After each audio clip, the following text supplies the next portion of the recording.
Doctor صاحب اب آئیے ذرا اس ملاقات کی طرف چلتے ہیں. سننے والے ظاہر اس ملاقات کا انتظار کر رہے ہیں.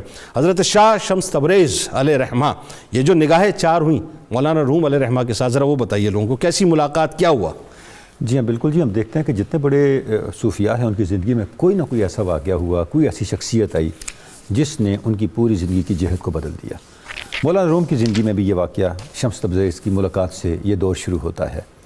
اور شمس تبریز جیسے ابھی ہم ڈسکس بھی کر چکے کہ مولانا کا پہلا زمانہ علمی ثقافت کا زمانہ تھا، اور اتنا ان کا علمی پس منظر بھی بڑا ساؤنڈ تھا. جی ان کا خاندانی پس منظر بھی، خود بھی بڑے علمی منصب پہ تھے. جی جی. تو اچھا علم کا ایک اپنا بھی ایک ہوتا ہے. جی.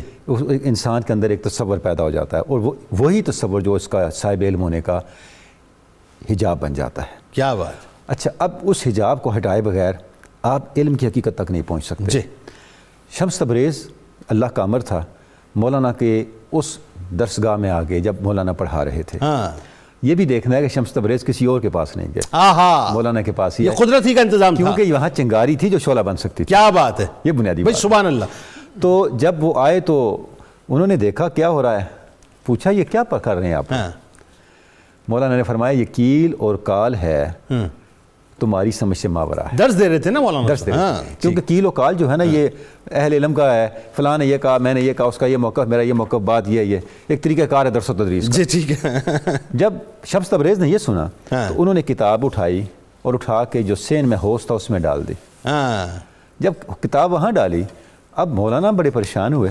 نہ اس زمانے میں پرنٹنگ پریس تھے، نہ اس طرح کی پبلیکیشنز تھیں، نایاب نسخے تھے. انہوں نے کہا یہ آپ نے کیا کیا؟ تو شمس تبریز نے کہا اس میں کوئی پریشانی کی بات تو نہیں. تو مولانا نے کہا کہ میری زندگی کی محنت، اتنا نایاب و نادر نسخہ آپ نے ضائع کر دیا. اللہ. انہوں نے پانی میں ہاتھ ڈالا، کتاب نکالی، جب اس کو کیا تو اس سے گرد اڑ رہی تھی. اللہ اللہ. اب مولانا نے کہا یہ کیا ہے؟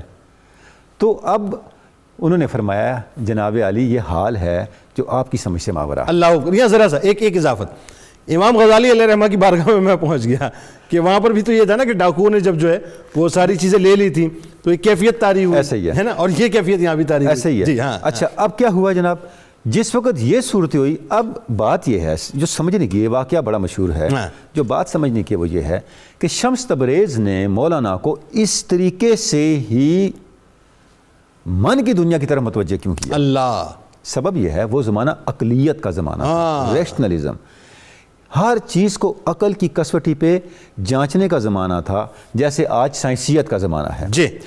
اور جو چیز عقل کے چوکھٹے میں فٹ نہیں بیٹھتی تھی اس کو مسترد کر دینے کے رجحانات کا زمانہ. اللہ اکبر.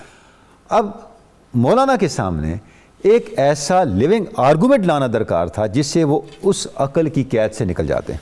اللہ اکبر. دیکھیں اس لیے مولانا نے بعد میں کہا نا کہ فلسفی کے من کرے حنانہ است از ہوا سے انبیاء بیگانہ است. اللہ اکبر. اس نے حنانہ رو رہا ہے حضور کے فراق میں اور فلسفی کو سمجھ نہیں آ رہی. نہیں آئی. وجہ یہ ہے کہ اس کو وہ حص نہیں حاصل جو انبیاء کو. اللہ اکبر. اللہ اکبر. اچھا اب یہ جو چیزیں ہیں انہوں نے آگے چل کے مولانا کو درد و سوز اور حقائق تک پہنچایا. یعنی دوسرا دور آ گیا. دوسرا دور آ گیا. یہ جو دوسرا دور شروع ہوا اب اس دور میں پھر آپ دیکھیں مصنوعی دور میں لکھی گئی. اب یہاں پھر مولانا کا جو علم تھا، جو اللہ رب العزت نے انہیں علمی شرح صدر دیا تھا، وہ اور روحانی بصیرت وہ اکٹھی ہو گئی. اور اس طرح سے مولانا نے حقائق بیان کیے اور علم کی مقصدیت کو بیان کیا. میں مقصدیت کے والے سے ایک بات بتانا چاہوں گا کہ مولانا مثنوی میں فرماتے ہیں کہ ایک بدو جا رہا تھا. جی. اور اس کے پاس اونٹ تھا، اونٹ پہ اس نے کوئی چیز لادی ہوئی تھی، سامان لادا ہوا تھا. آگے اسے کوئی بڑا پڑھا لکھا شخص مل گیا. اس نے کہا بھئی یہ تم کیا لے کے جا رہے ہو؟ جی. اس نے کہا بھئی کوئی گندم تھی چاہیے تھی تو میں وہ لے کے جا رہا ہوں. تو ایک طرف گندم ہے اور دوسری طرف کی بوری میں اس نے ریت ڈالی ہوئی تھی. اچھا جب اس عالم نے دیکھا اس نے کہا دوسری طرف آپ نے ریت کیوں ڈالی ہوئی ہے؟ جی. تو اس عالم نے کہا کہ ریت اس لیے ڈالی ہوئی ہے کہ گندم کی بوری وزنی ہے، اگر دوسری طرف وزن نہ ہو تو گر جائے گی. اللہ اللہ. تو اس عالم نے کہا بڑے سادے آدمی ہو تو آپ ریت کے دو ڈالنے کے بجائے گندم کے دو سے کر دیتے، آدھی ادھر ڈال دیتے آدھی ادھر ڈال دیتے. یہ آپ نے کیا کیا؟ وہ بڑا حیران ہوا. بدو نے کہا یہ بات میری عقل میں نہیں آئی، آپ نے مجھے یہ بات سمجھائی، آپ تو بڑے سمجھدار آدمی ہیں. جی. آپ تو بڑے پڑھے لکھے ہیں تو آپ تو بڑے کھاتے پیتے اور بڑے امیر آدمی ہو گئے. میں تو گندم کی تلاش میں مارا مارا پھرتا ہوں. آپ کے کتنے محلات ہیں، آپ کے پاس کتنا سونا ہے، کتنا چاندی؟ اللہ. اس نے کہا حضور والا میں تو 4 دن سے کھانا نہیں کھایا. اللہ اللہ اللہ. میں تو روٹی کی تلاش میں پھر رہا ہوں. جیسے ہی اس نے یہ کہا بدو نے کہا خدا کا خوف کریں آپ مجھے چھوڑ دیں میں آپ کے ساتھ نہیں چل سکتا. صحیح. یہ کیسا علم ہے کہ آپ فاقوں میں پڑے ہوئے ہیں جو آپ کو روٹی تک نہیں دے سکا. صحیح. اب یہاں مولانا یہ پورا واقعہ بیان کر کے فرماتے ہیں فکر آں باشد کے باکو شاید راہ راہ آں باشد کے پیش آید شاہ.